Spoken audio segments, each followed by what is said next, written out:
सर्वे भवन्तु सुखिनः सर्वे सन्तु निरामयाः सर्वे भद्राणि पश्यन्तु मा कश्चित् दुःखभाग् भवेत्। महर्षि पतंजलि के योग दर्शन में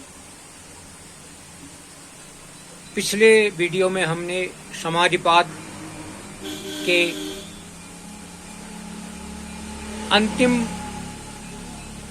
सूत्र समाधि प्रज्ञा या निर्बीज समाधि कैसे सिद्ध होती है उसके विषय में जाना।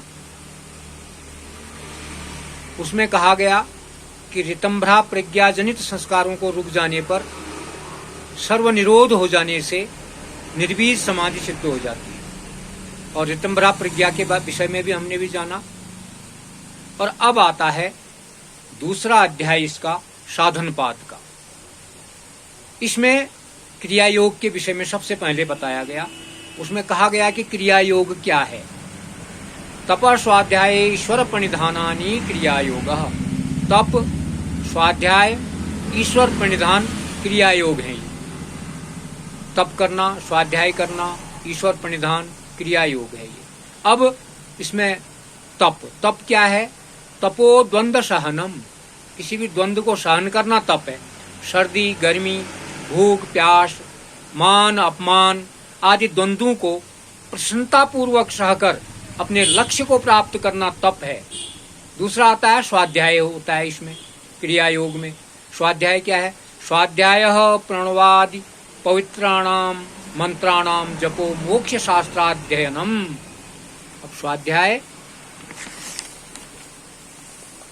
प्रमाण आदि पवित्र मंत्रों का यानी ओम का जप करना तथा मोक्ष शास्त्रों का अध्ययन करना, या कहें कि आर्ष ग्रंथों का अध्ययन करना स्वाध्याय है। और इसका तीसरा है ईश्वर प्रणिधान। ईश्वर प्रणिधानम सर्वक्रियाणाम परम गुरार वर्पणम तत्फल संन्यासी वा। सभी क्रियाओं को ईश्वर में ही अर्पित कर देना और उनके समस्त फलों को भी ईश्वर में ही न्यस्त कर देना, समर्पित कर देना ईश्वर प्रणिधान है। ईश्वर प्रणिधान में जितने भी हम कर्म करते हैं सारे कर्मों को ईश्वर के प्रति यानी ईश्वर को समर्पित करके हम कर्म करें, ईश्वर का पर पूर्ण समर्पण का भाव लेकर हम कर्म करें तो वो हो जाता है हमारा ईश्वर प्रणिधान। तो ये क्रिया योग 3 तरह से होता है, तप, स्वाध्याय और ईश्वर प्रणिधान। आगे आता है कि अब ये जो क्रिया योग है वो क्यों करना चाहिए, तप क्यों करना चाहिए, स्वाध्याय क्यों करना चाहिए और ईश्वर प्रणिधान क्यों करना चाहिए। तो इस विषय में बताया समाधि भावनार्थ क्लेश तनुकरणार्थश्च। समाधि की उत्पत्ति के लिए तथा अविद्यादि क्लेशों को कमजोर करने के लिए क्रिया योग का अभ्यास करना चाहिए। समाधि तक जाने के लिए और अविद्यादि क्लेशों, अभी बताएंगे आगे अविद्यादि क्लेश क्या क्या होते हैं। वो 5 होते हैं, वो आगे आएगा। वो अविद्यादि क्लेशों को कमजोर करने के लिए क्रिया योग का अभ्यास हमको करना चाहिए, तप का अभ्यास करना चाहिए, स्वाध्याय का अभ्यास करना चाहिए और ईश्वर प्रणिधान का अभ्यास करना चाहिए। अब ये जो अविद्यादि क्लेश हैं तो इनमें पूछा कि क्लेश कितने हैं और कौन कौन से हैं वो क्लेश। क्लेश 5 हैं। अविद्या, अस्मिता, राग, द्वेषा, अभिनिवेशा 5 क्लेशा। क्लेश 5 हैं। अविद्या, अस्मिता, राग, द्वेष, अभिनिवेश। अब अस्मिता आदि क्लेशों का मूल क्या है, इनका मूल क्या है? ये अस्मिता आदि जो क्लेश हैं इसका मूल क्या है, इसकी जड़ क्या है? अविद्या क्षेत्र मुत्तरेशाम प्रसुप्तनु विच्छिन्नोदाराणाम। अविद्या, अस्मिता आदि क्लेशों का मूल है। अविद्या जो है वो अस्मिता आदि क्लेशों का, अविद्या अगर है तो वो अस्मिता आदि जो 4 दोष हैं उनके क्लेशों का मूल है अविद्या। क्योंकि अविद्या के रहने से ही अस्मिता आदि क्लेश उत्पन्न होते हैं और अविद्या के हटने पर वे स्वयं ही हट जाते हैं। इसलिए कहा गया कि जो मूढ़ व्यक्ति होते हैं, जिनमें अविद्या का क्लेश होता है, उनके अंदर न अस्मिता, जो उनके मूल जो क्लेश हैं वो कभी मिटते ही नहीं है। जिसमें अस्मिता, राग, द्वेष और अभिनिवेश है, वो उनके हृदय से जाएंगे ही नहीं। तो वो अविद्या वाले लोग होते हैं। तो ऐसे इसलिए अविद्या को हमको मूल कारण समझना चाहिए सभी क्लेशों का। अब आगे प्रश्न उठता है कि अविद्या आदि क्लेशों की कितनी अवस्थाएं होती हैं और वो कौन कौन सी होती हैं। अवस्थाओं के विषय में पूछा। अविद्या आदि क्लेशों की 5 अवस्थाएं होती हैं। अब वो 5 अवस्थाएं क्या हैं? प्रसुप्त, तुन्न, विच्छिन्न, उदार और दग्ध बीज भाव। अब पहले आता है प्रसुप्तावस्था क्या होती है। पहले प्रसुप्त आया तो ये अवस्था क्या होती है?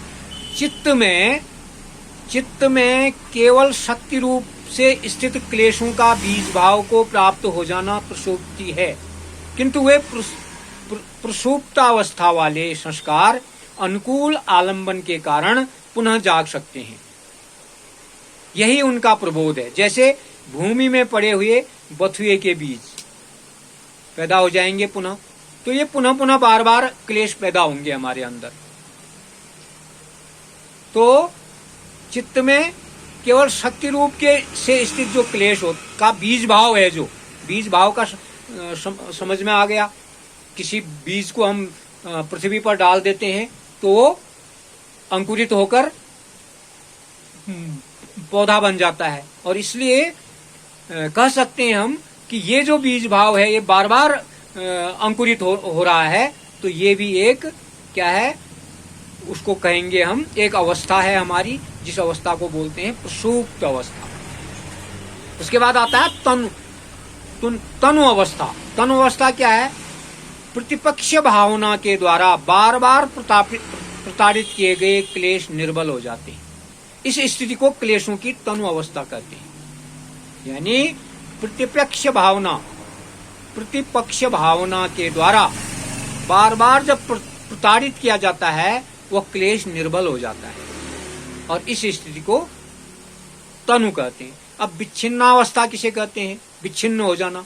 मध्य मध्य में रुक रुक कर उस रूप से पुनः प्रकट होते हैं, इसलिए इस अवस्था को क्लेशों की विच्छिन्नावस्था कहा जाता है। जैसे किसी एक वस्तु विषयक राग के प्रवृत्त होने पर अन्य वस्तु विषयक द्वेष दब जाता है। कोई एक किसी के प्रति हमारे अंदर राग आया तो दूसरी तरफ उससे जो उसी का जो द्वेष होगा वो दब जाएगा। तो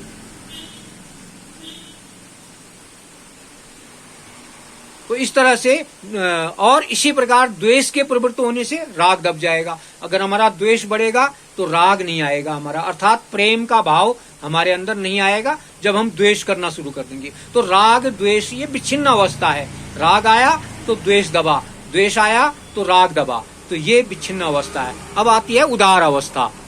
विषय के प्रति जब कोई क्लेश प्रकट रूप से प्रवृत्त होता है, तीव्र होता है जब क्लेश, तब वह उदार अवस्था वाला होता है। जैसे अत्यंत क्रोध, अत्यंत लोभ आदि, ये उसकी विषयो लब्ध वृत्तिः स उदारः। विषय के प्रति जब कोई क्लेश रूप से प्रवृत्त होता है, क्लेश रूप से ये प्रवृत्त हो रहा है।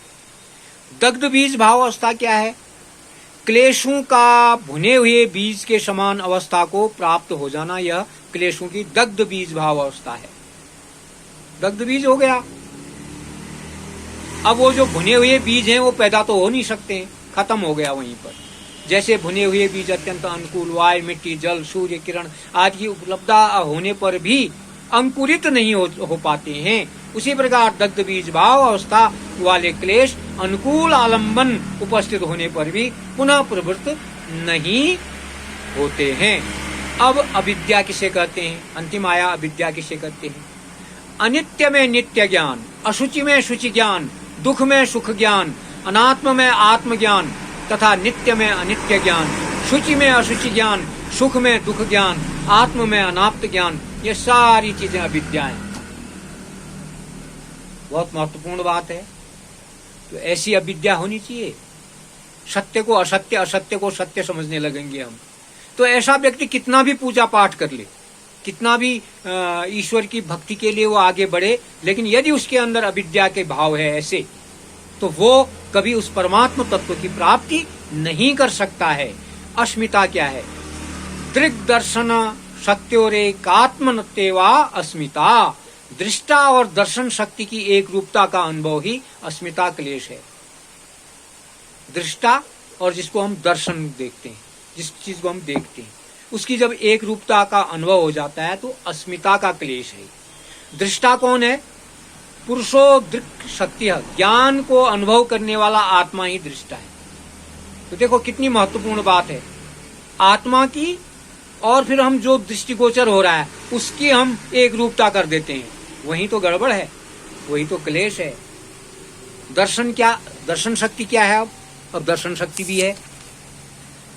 ज्ञान प्राप्त करने का जो साधन है अर्थात बुद्धि, वह दर्शन शक्ति है। अब बुद्धि से हमने दर्शन किया और आत्मा को हमने उसमें संलग्न कर दिया, यानी आत्मा का, दृष्टा का भाव भी है वहां और दृश्य का भाव भी है वहां। और राग क्या होता है? सुखानुशयी रागः, सुख भोगने के पश्चात चित्त में सुख और सुख के साधनों के प्रति रहने वाली जो इच्छा है, तृष्णा है और लोभ है, वो सब राग है। द्वेष क्या है? दुखानुशयी द्वेषः, दुख भोगने के पश्चात चित्त में दुख और दुख के साधनों के प्रति रहने वाली विनाश की इच्छा। क्रोध और आक्रोश, यही द्वेष है। अभिनिवेश क्या है? पूर्व मृत्यु दुख के अनुभव से उत्पन्न होने वाला मृत्यु का भय, जो कि विद्वान और साधारण मनुष्यों में तथा सभी प्राणियों में समान रूप से विद्यमान रहता है। मृत्यु समान रूप से विद्यमान है, चाहे कोई विद्वान हो, चाहे कोई बड़ा हो, चाहे कोई छोटा हो, चाहे गरीब हो, चाहे अमीर हो, सब में ये जो अभिनिवेश की अवस्था है अर्थात मृत्यु का जो दुख है वो सबके साथ होता है और सभी प्राणियों में समान रूप से विद्यमान रहता है। उसे अभिनिवेश क्लेश कहते हैं। ये भी क्लेश है, तो इसको क्या कहेंगे? अभिनिवेश क्लेश। अब आता है प्रश्न कि क्रिया योग से निर्बल किए गए क्लेशों को दग्ध बीज भाव अवस्था तक पहुंचाने का क्या उपाय है? अब इन क्लेशों को क्रिया योग करने से, अभी बताया ना, तप स्वाध्याय और ईश्वर प्रणिधान करने से क्या होगा हमारा? तप स्वाध्याय और ईश्वर प्रणिधान करने से हमारा ये जो दग्ध बीज की ओर बढ़ेंगे, अर्थात ये जितने भी क्लेश हैं वो उनकी अवस्था क्या होगी? नष्ट होने लगेगी। तो दग्ध बीज अवस्था वाले वे क्लेश चित्त के प्रति प्रसव के साथ ही नष्ट हो जाते हैं। तो इस तरह ये लगभग 21 सूत्र इसमें साधन पाद में ये हो गए और कल इससे आगे बढ़ेंगे। बहुत अच्छी चीजें, एक एक सूत्र बहुत महत्वपूर्ण है, हमारे जीवन में काम आने वाला है। सुख दुख, राग द्वेष, अभिनिवेश, अविद्या, अस्मिता, ये सारी चीजें हमारे लिए समझने वाली बातें हैं।